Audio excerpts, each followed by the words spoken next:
नाटळ येथील श्री रामेश्वर मंदिरात आयोजित श्री रामेश्वर पंचायतन मूर्ती वज्रलेप व पुनर्प्रतिष्ठा महोत्सवाच्या पहिल्याच दिवशी भाविकांची अभूतपूर्व गर्दी उसळली आहे।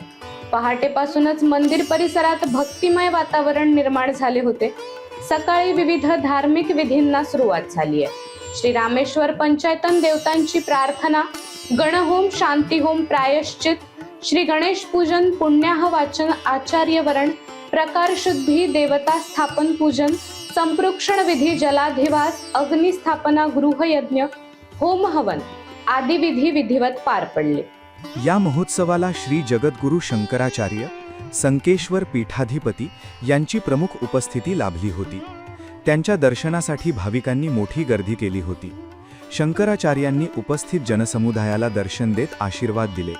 यावेळी देवस्थानचे प्रमुख, मानकरी व ग्रामस्थांच्या वतीने त्यांचा सन्मान करण्यात आला। दुपारी भाविकांसाठी महाप्रसादाचे आयोजन करण्यात आले होते। तसेच महिलांसाठी हळदी कुंकू समारंभ उत्साहात पार पडला। विद्यार्थ्यांचा मंत्रपुष्प कार्यक्रमही यावेळी संपन्न झाला। सायंकाळी ह.भ.प. श्री शरद दत्तदास घागबुवा नृसिंहवाडी यांचे श्रवणीय कीर्तन रंगले, तर रात्री भक्तिभाव गीतांचा सुमधुर कार्यक्रम सादर करण्यात आला।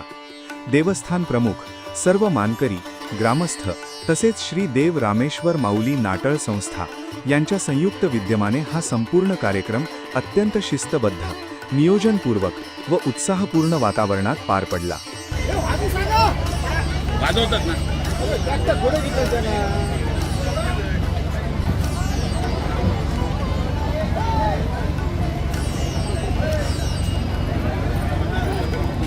ओम नमः शिवाय। सदा सदा सदा दोन बाजू करा, दोन बाजू करा, दोन बाजू करा।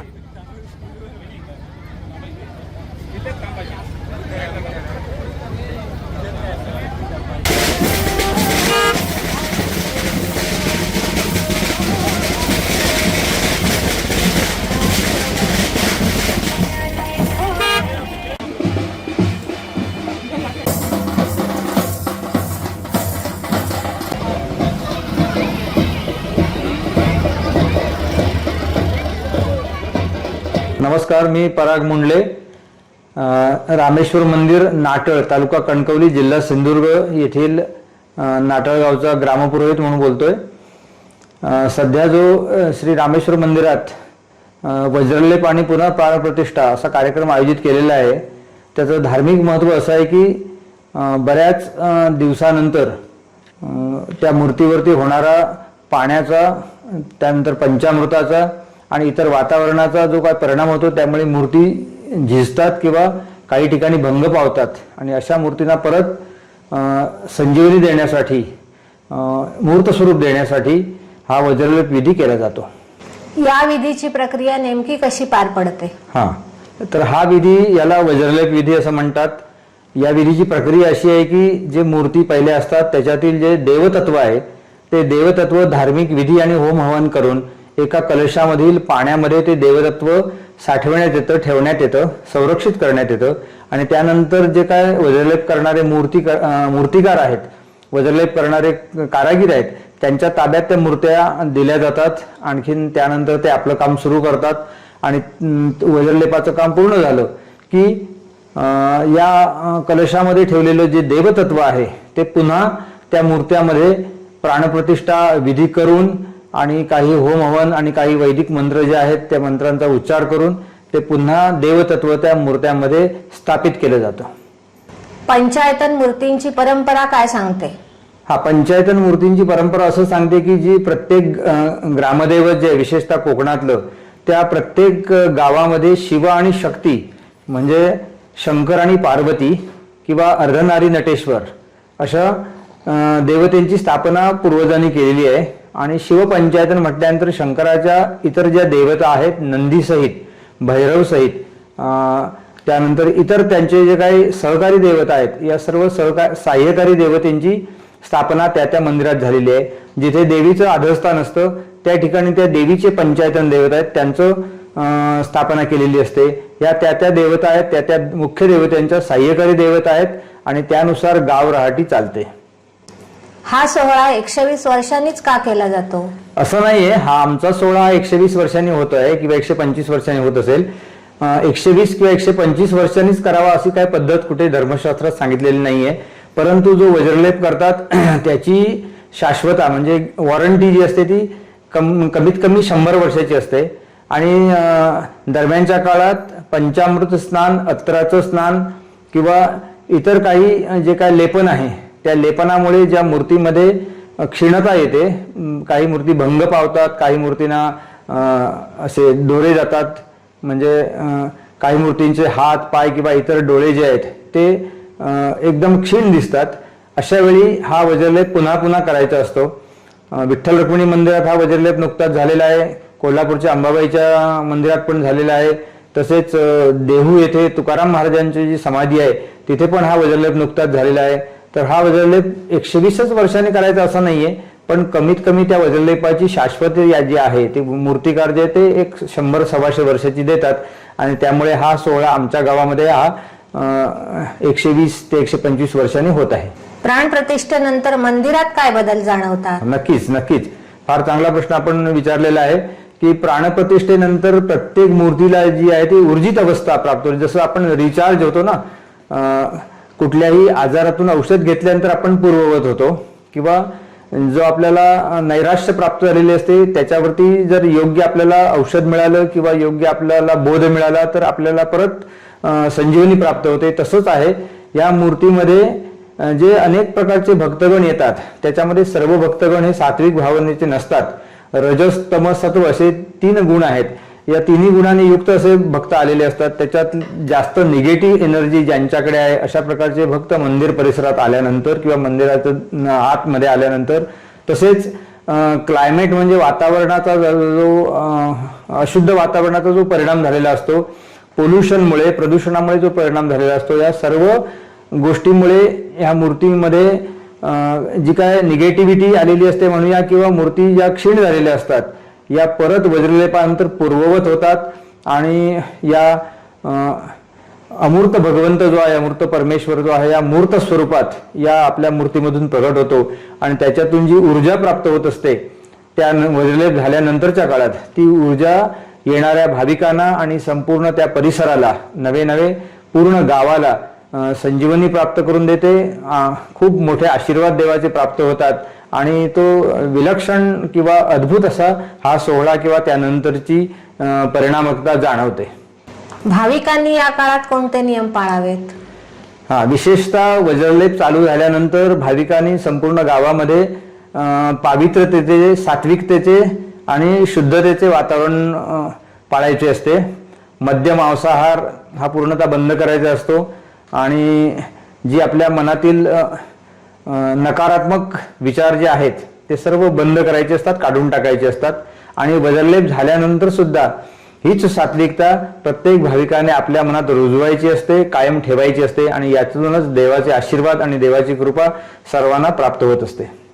या महोत्सवातून भक्तांना काय आध्यात्मिक संदेश दिला जातो? नक्कीच अशा प्रकारच्या महोत्सवातून वज्रलेप असू दे किंवा महारुद्र स्वाहाकार असू दे, अतिरुद्र स्वाहाकार असू दे, अशा अनेक प्रकारचे धार्मिक कार्यक्रम आपण आपल्या मंदिरांमध्ये, शिवमंदिर असेल, देवीचं मंदिर असेल, अशा मंदिरांमध्ये आपण संपन्न करू शकतो, करत आहेत. सगळीकडे अशा प्रकारचे धार्मिक विधी होतात. या धार्मिक विधीतून एकच बोध आपण घ्यायचा आहे की शिवो भूत्वा शिवम यजेत, म्हणजे शंकराची पूजा करायची जर असेल किंवा शंकराची भक्ती करायची असेल तर त्याचे जे अंगात असलेले गुण आहेत, दैवी गुण आहेत, ते आपण भक्तांनी संपादन करायचे असतात. शंकर व्हायचं म्हणजे प्रत्यक्ष शंकराचा अवतार किंवा तशा प्रकारचे कपडे किंवा अलंकार घालायचे नाही नसून देवाच्या अंगात जे दैवी गुण आहेत, शंकर हा वैराग्याचं प्रतीक आहे, शंकर हा ज्ञानाचं प्रतीक आहे, शंकराकडे कमालीची शांतता आणि समाधानी वृत्ती आहे आणि शंकराकडे विवेक आहे आणि सर्वस्वाचा त्याग करून महादेव शंभो हिमालयात जाऊन बसलेले आहेत. अर्थातच भक्तांच्या ठिकाणी संसारातून विरक्ती प्राप्त व्हावी आणि सर्व संसार जो आहे किंवा आपले जी रोजचे व्यवहार आहेत ते सर्व भक्तांनी तटस्थ बुद्धीने, विरक्त बुद्धीने किंवा विवेक बुद्धीचा वापर करून करावेत अशा प्रकारचे संदेश या धार्मिक कामातून प्राप्त होत असतात. आपल्या जे पुरातन परंपरा आहेत, रूढी आहेत, त्या आपण सांभाळाव्यात. तसेच देवामध्ये असलेले जे चैतन्य आहे त्याचा प्रत्येक भक्ताने अनुभव घ्यावा आणि निसर्ग, त्याचप्रमाणे निसर्गातील प्राणी मात्र प्रत्यक्ष भगवान शंकर यांनी आपल्या अंगावरती सर्प धारण केलेले आहेत. नंदीवरती, नंदी हे त्यांचं वाहन आहे. आपल्या जटेमध्ये त्यांनी गंगा घेतलेली आहे. तर आणखीन ते जंगलामध्ये किंवा गुहेमध्ये वास्तव्य करतात. याचाच अर्थ असा आहे की निसर्गाचं संरक्षण हे माणसांकडून व्हावं आणि जे निसर्गातील प्राणी मात्र आहेत त्यांचं पण त्यांनी संवर्धन करावं किंवा त्यांना कुठल्याही प्रकारचा त्रास, इजा होऊ नये. तर अशा प्रकारचे अनेक संदेश या भक्तीच्या मार्गातून आपल्या पूर्वजांनी, आपल्या ऋषीमुनींनी आपणाला दिलेले आहेत. त्याचे आपण संवर्धन करावं, त्याचं आपण पालन करावं, आणखीन ते नियम आपल्या जीवनात लागू करावेत आणि प्रत्येकाने आपले जीवन सुखी आणि समृद्ध अशा प्रकारे शिवभक्तीतून करावं. अशा प्रकारचा संदेश या वज्रलेप तसेच इतर सर्व धार्मिक कामातून आपल्याला मिळत असतात. धन्यवाद. नमस्कार. नमस्कार. माझ्यासोबत आहेत नाटळ रामेश्वर मंदिरचे देवस्थान प्रमुख श्रीमान श्री अप्पाजी व्यंकटेश सावंत. आणि यांना मी प्रश्न करतोय की ह्या जो आता नाटळच्या रामेश्वर मंदिरमध्ये वज्रलेप चालू आहे, तर या 120 वर्षानंतर या होणारा हा सोहळा, या सोहळा करण्याचा पाठीमागचा उद्देश काय आहे अप्पाजी? उद्देश असा आहे की ही जी पाषाण मूर्ती आमच्या मंदिरामध्ये होत्या त्या खूप वर्षापूर्वीपासून त्या चालू असल्यामुळे त्याच्यामध्ये बरीचशी झीज झालेली आहे आणि त्याच्यावरती वेगवेगळ्या प्रक्रिया झालेल्या आहेत. दुधाचे अभिषेक होतो, दह्यांचा अभिषेक होतो आणि अशामुळे कित्येक वर्षानंतर असं जाणीव झालं आम्हाला की यांना दुरुस्त करणं गरजेचं आहे आणि म्हणून आम्ही हा वज्रलेप विधी करण्याचं ठरवलं. अप्पाजी, मला सांगा, या महोत्सवाची तयारी किती दिवसापासून सुरू आहे? साधारणपणे 2 ते 2.5 महिने या महोत्सवाची सुरुवात आम्ही तयारी करतोय. भाविकांसाठी या सोहळ्यासाठी देवस्थानतर्फे कोणती विशेष व्यवस्था केलेली आहे? भाविक मोठ्या प्रमाणात येण्याची शक्यता गृहीत धरून यासाठी पार्किंगची व्यवस्था आम्ही उत्तम प्रकारे केलेली आहे, गाड्यांसाठी पार्किंगसाठी. त्याचप्रमाणे बैठकीला बसण्याकरता आम्ही चांगल्या प्रकारे बऱ्याच मोठ्या प्रमाणात खुर्च्यांची व्यवस्था केलेली आहे. जेवणाची व्यवस्था, महाप्रसादाची व्यवस्था केलेली आहे. त्याचप्रमाणे टॉयलेट, वॉशरूमसाठी पण व्यवस्था आम्ही केलेली आहे. अशा तऱ्हेने चारी बाजूने जे काय गरजेचे मिनरल वॉटरची व्यवस्था केलेली आहे. तर अशा प्रकारे सर्वत्रची व्यवस्था भाविकांच्या सेवेसाठी आम्ही तयार ठेवलेली आहे. गावकऱ्यांचा आणि भक्तांचा या सोहळ्यामध्ये सहभाग कशा प्रकारचा राहिलेला आहे आतापर्यंत? खरं सांगायचं तर गावकऱ्यांचा आणि भक्तांचा सहभाग खूप मोठ्या प्रमाणात आहे. गेले जवळजवळ 1.5 महिना 2 महिने जवळजवळ हे सर्व लोक आपल्या जी काही नेमून दिलेली कामं आहेत ती अगदी आपुलकीच्या भावनेने आणि भक्तिभावाने करत आहेत. कुठल्याही प्रकारचा अडथळा नाही, काही नाही आणि भक्तिभावाने ती कामं सगळं करत आहेत. लोक आणि त्या पाहुणे मंडळी सुद्धा या उत्सवामध्ये सहभागी होण्याच्या दृष्टीने तन मन धन अर्पून सगळं आपलं सर्वस्व देत आहेत. सर्वस्व आपली जे शक्य आहे ती मदत आम्हाला त्या ठिकाणी करत आहेत.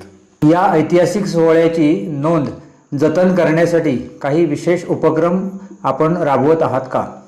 हो, जसं की सांगायचं तात्पर्य म्हणजे आपले जी लोकल वृत्तपत्र आपल्याकडे आहेत त्या सर्व लोकल वृत्तपत्रांना त्या सोशल मीडियावरती याचा मोठ्या प्रमाणात आम्ही प्रसार पण केलेला आहे. फोटोग्राफी आणि शूटिंगच्या द्वारे सुद्धा काही डॉक्युमेंट जतन करून ठेवण्याचं आमचं मानस आहे. त्याप्रमाणे तयारी आम्ही केलेली आहे, जेणेकरून पुढच्या पिढीला हे त्यांना दाखवण्याकरता किंवा त्यांच्या संग्रह ठेवण्याकरता म्हणून उपयोग होईल. ग्रामस्थांना आणि येणाऱ्या पाहुणे मंडळींना सर्वांना या कार्यक्रमाच्या निमित्ताने येण्याकरता किंवा येथील त्या सर्वांना मी देवस्थानतर्फे, नाटळ गावातर्फे त्यांना मी सर्वांना शुभेच्छा देतो. धन्यवाद.